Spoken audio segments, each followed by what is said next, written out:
Welcome back to my YouTube channel. Welcome back to Health Tips with Nurse Adorable. How are you all doing? Today, I'll be talking on diabetes. But before I proceed, I would like to appreciate you all for watching my video, for subscribing to my YouTube channel, for liking my videos, and for sharing my videos. You all are always the best. Also, I would like to welcome my first-time viewers on this channel. Welcome to Health Tips with Nurse Adorable family, where we give health talks and health tips on weekly basis, focusing more on prevention and remedies. So if you are yet to subscribe to my YouTube channel, please do like my videos, share my videos, drop your comments at the comment section requesting for the topics you would like me to discuss here on this channel, and do not forget to turn on your notification bell. Thank you. Now today's topic is diabetes, just as I've said earlier, diabetes. And I know we all, if not everyone, almost every one of us, we are familiar with diabetes. So in a layman language, diabetes means when there's too much of sugar in our bloodstream. So it's a form of the metabolic disorder that is associating with, it is being characterized by the high level of sugar or glucose in the bloodstream. So, and it can happen due to defect in insulin secretion or the defect in insulin action, or it can be as a result of both the defect in insulin secretion and defect in insulin action. So what is insulin? Insulin is produced in the cells of the pancreas. Pancreas is one of the organs located at the rear part of our abdominal cavity. So it produces insulin, and it's this insulin that helps to regulate how our body uses the sugar or the glucose that we've taken into our body system. So when there's defects in the secretion of this insulin by the pancreas, or there's defects in the action of that insulin in the body system, so this leads to diabetes, which means the increase in the level of sugar or glucose in human bloodstream. The pancreas produces insulin, and this insulin helps to regulate how the body makes use of the glucose in the following way. When there is presence of sugar in the bloodstream, this sugar now triggers the pancreas. I said it's the pancreas that produces insulin. So this sugar presence in the bloodstream triggers the pancreas to secrete insulin. So when the pancreas secretes insulin, this insulin circulates in the bloodstream, enabling the sugar to enter your cells. So it's just like the insulin is the key. Let's say you have an intention of opening a door, but you yourself, you cannot open that door. So you need someone to help you to be able to access that place by opening the door for you. So it's that person that will open the door and take you in. So that's just an example of how this insulin works. So it helps after when this insulin is being secreted, it helps the sugar in the bloodstream to enter into the human body cells. So the amount of sugar in your bloodstream now drops. So when the amount of sugar in the bloodstream drops, the sugars has been able to enter the cells, and sugar makes up our body. It's like a fuel. Sugar, glucose is like a fuel to our body. It gives us strength. It gives the body strength and energy. It helps to build up our body. So when this sugar enters the body cells, it helps to lower the quantity of the sugar that is present in the bloodstream. So when the level of the sugar that is present in the bloodstream is being leveled, that means the body is already making good use of that sugar that has entered into the human body cells. So now when there is so the amount of sugar in the bloodstream drops, yes, and in response to this drop, the pancreas releases less insulin because the level of the blood sugar in the bloodstream is reduced, so there will be reduction in the production of insulin. But when you're taking more sugar, more glucose, and the pancreas is in a state that is functioning well, there's no defect in the functioning of the pancreas, it releases another insulin, and this insulin helps to make the sugar to enter into the cells and reducing the quantity of sugar or glucose that is present in the bloodstream. So what happens during diabetes is that, I've said it's either there's defects in this pancreas secreting insulin, or the insulin has been secreted normally by the pancreas, but there's defect in the action, in the function of this insulin.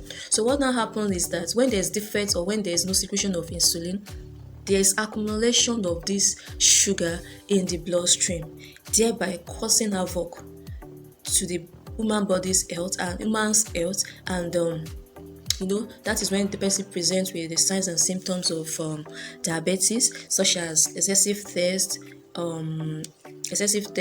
changes in vision, excessive hunger, and the likes. We are still going to get to the signs and symptoms of diabetes. How do you know that someone is diabetic? So diabetes can be classified into four classes. It can be type 1, type 2, pre-diabetes, and gestational diabetes. So type 1, type 2, pre-diabetes, and gestational diabetes. So for type 1 diabetes, this is a defect in the functioning of the pancreas. I know you should be familiar with what I mean by pancreas. It is the organ that produces or secretes insulin. Insulin is the hormone, yes, let's say hormone, that helps in the circulation of the sugar in the bloodstream into the various cells in the body. So when there's defect in the functioning of the pancreas, I'm talking about type 1 diabetes now, the pancreas produces less or little insulin.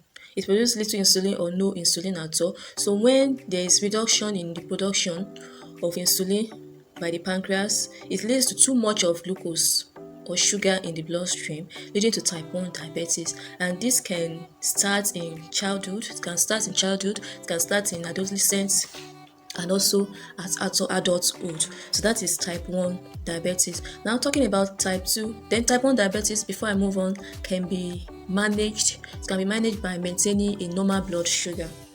So you can do that through monitoring your blood sugar and dieting, and your there should be a modification in your lifestyle and exercise. So let's talk about type 2 diabetes. Type 2 diabetes is a chronic condition. Also, type 1 diabetes is also a chronic condition. Chronic condition in such a way that when we say something is a chronic illness, we mean that it lasts for a while. It's not something that starts today and will go away tomorrow or in few days' time. So when we say something is chronic, it lasts for weeks, for months, for years. So now in type 2 diabetes, the pancreas works adequately. The pancreas works adequately and secretes the insulin, but there is now problem. There's problem in the process of this, the way our body now uses the sugar, and there's an impairment in the way the body regulates the uses of the glucose as a fuel.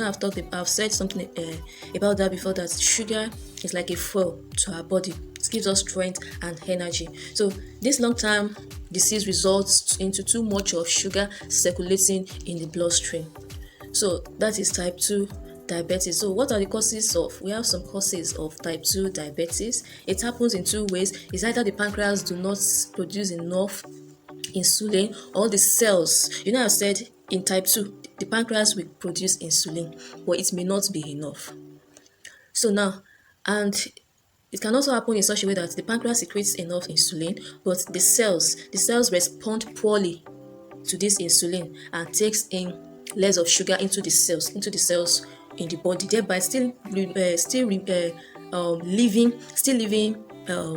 more glucose or more sugar in the bloodstream. So this will result to type 2 diabetes. Now let's talk about pre-diabetes. Pre-diabetes is a condition in which your blood sugar is higher than normal, but it is not as high as diagnosing you as being diabetic. I don't know if you're getting me.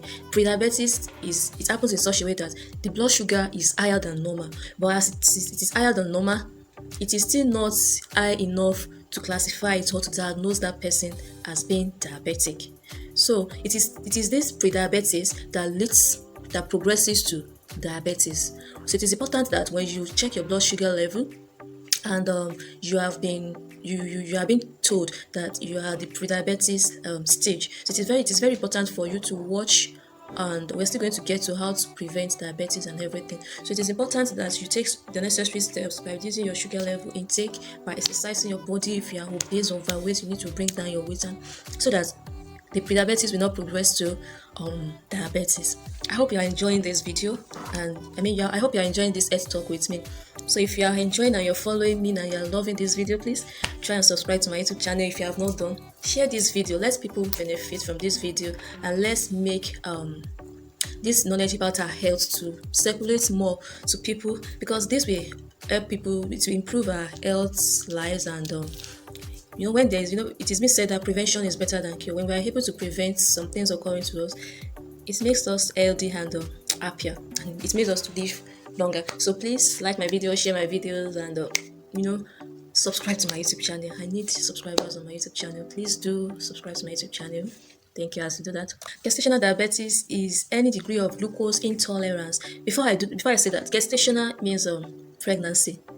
So I know we will be aware that some women, when they are pregnant, they battle with diabetes, high blood sugar. So excuse me, please. So when there is a level of glucose intolerance with the onset of pregnancy, and there is hyperglycemia means there is too much of sugar. That is hyper means high, glycemia means sugar in the blood. So when there is too much or high level of sugar in the blood, that is hyperglycemia. So it's developed during pregnancy because of the secretion of the placenta hormones.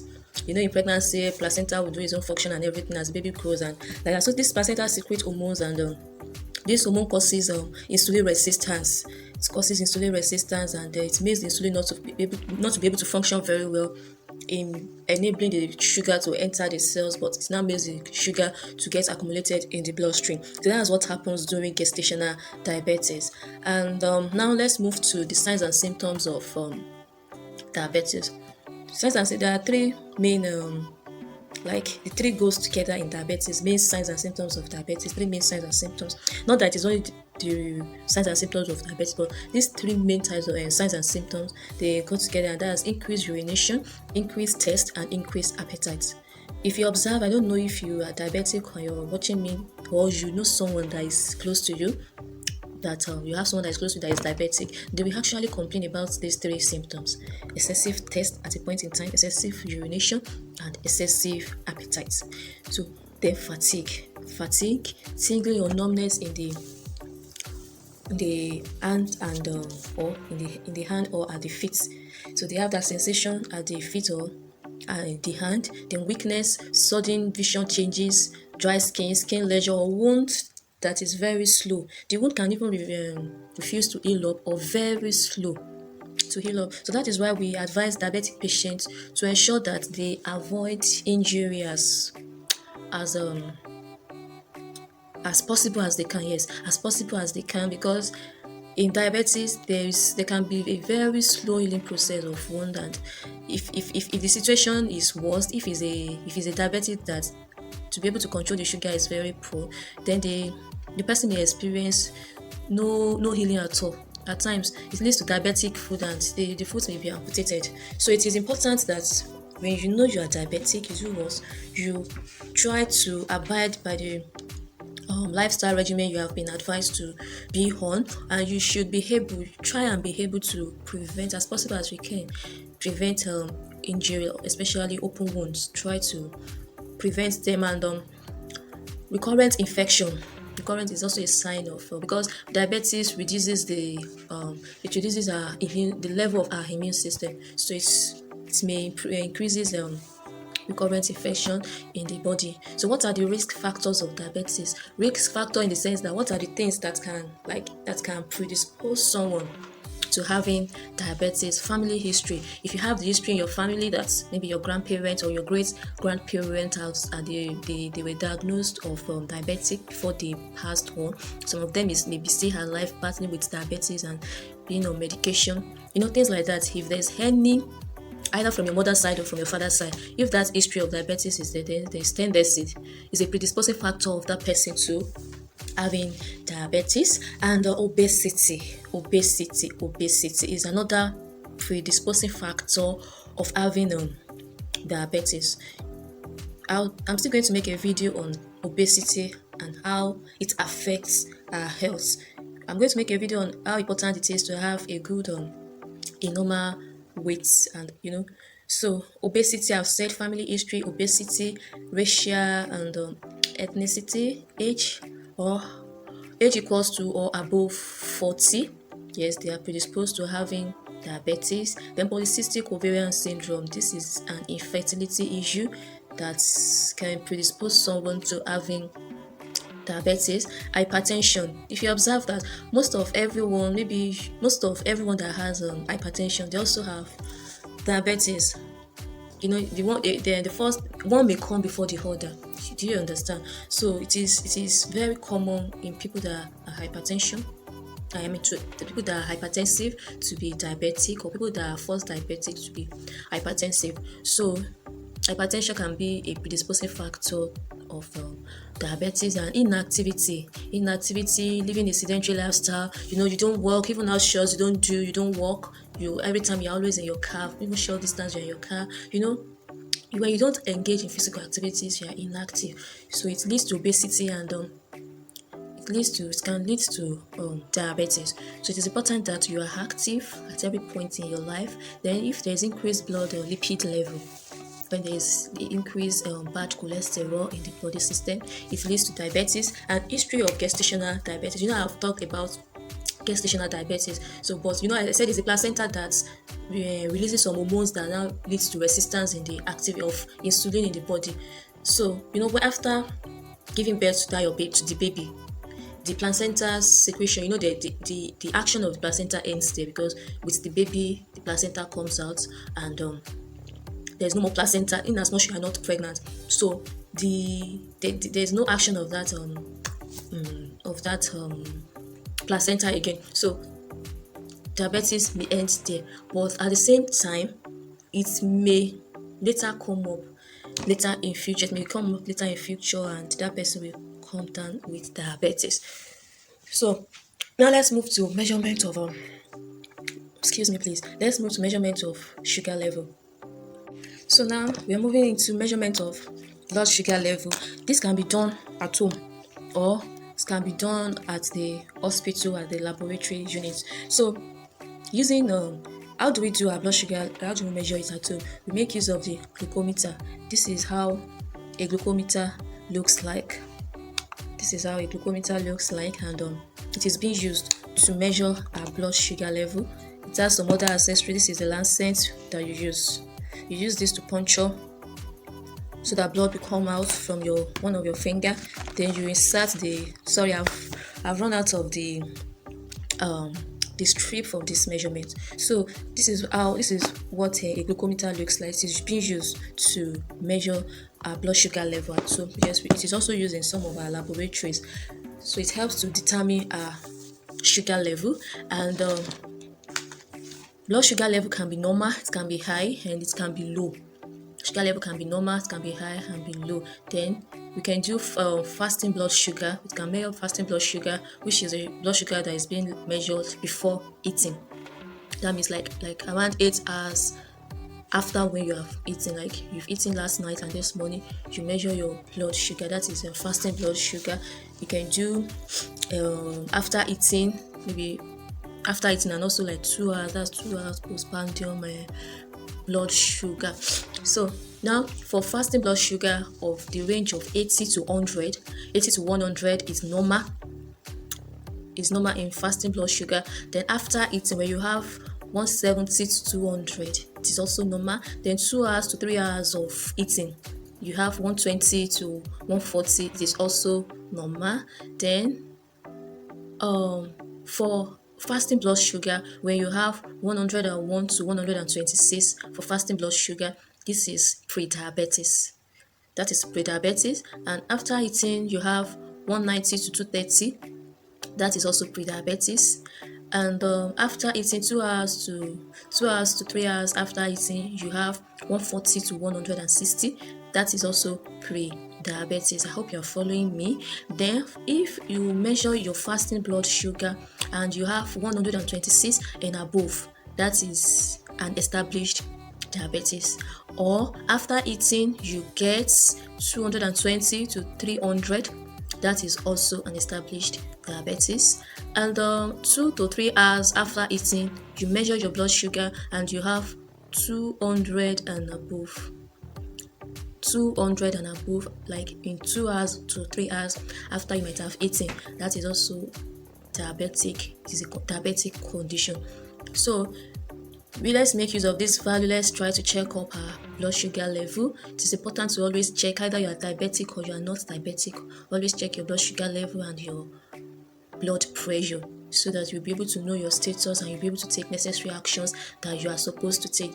Diabetes has some complications, and that is more of the reason why we are saying that it is better we prevent diabetes from occurring, or even when maybe it is already late for us to prevent and it has been we have been diagnosed of diabetes. It is important that we control our blood sugar level very well, adequately, so that complications of diabetes will not set in. And what are the complications of diabetes? It ranges from heart and blood vessel diseases, nerve damage in the limbs, that's neuropathy, and other nerves damage in the other part of the body, kidney disease, eye damage. Can lead to diabetes can lead to cataract or glaucoma. Glaucoma is increased pressure as the ocular region. So it is important that we prevent the complications of diabetes and skin conditions, slow healing of wounds, hearing impairment, sleep apnea. The person will have difficulty in sleeping. Then dementia, that's a partial memory loss, when you find it difficult to remember some things that happens in the past. That's dementia. So what are the ways that we can prevent diabetes? I've said it here that the essence of this health talk and health tips is for us to be able to prevent some medical conditions from occurring. So some of the prevention of diabetes I'll be talking about today is a healthy lifestyle. You should live a healthy lifestyle, which may include eating healthy food. Choose good food to eat. Eat something good into your system. And while you're eating something good into your system, make sure that you portion it very well. I've made a video on how to live a healthy lifestyle. So please, if you have not watched that video, please kindly do, and you will enjoy it. So I've talked about how we can live a healthy lifestyle, and I talked about diet and everything. So choose food that is low in fat. Foods that is low in fat and calories, and take the one that is high in fiber. Take food that is very high in fiber. And the food that are high in fiber are vegetables, fruits, then grains, whole grains. So eat a lot of them, and you'll be able to cut down the level of sugar in your body. Take foods that are proteinous. Take enough food that are proteinous. Use your beans to make varieties of food, from moi moi, ekuru. I don't know if some of you will be familiar with that, ekuru, but moi moi is still popular. Ekuru, that is the white moi moi. Akara, that's beans cake, and beans itself. And there's this soup they use beans to cook too. Gbegiri. You can just make use of your beans. If you don't like eating beans directly like that, you can cook it, eat it with rice. At least you'll be okay. Then you get active. I made mention of inactivities as one of the predisposing factors of diabetes. So it is important that we are active. Let's exercise our body. Then if you are overweight or obese, you do what? You cut down some weight. Then if you have been diagnosed of pre-diabetes, lifestyle changes may slow down or stop the progression to diabetes. So if you have been diagnosed to be pre-diabetic, it is important that you work on your lifestyle and try to make that pre-diabetes not to progress to diabetes. So this is how far I'm going to go into this health talk, and I really appreciate you for staying this far with me on this video. Thank you for watching this video, and please, if you are yet to subscribe to my YouTube channel, please kindly do. I need you to subscribe to my YouTube channel. I need you to share my videos. Let people come and join us in this family as we live healthy together. So stay safe and live healthy. Thank you for watching. Bye.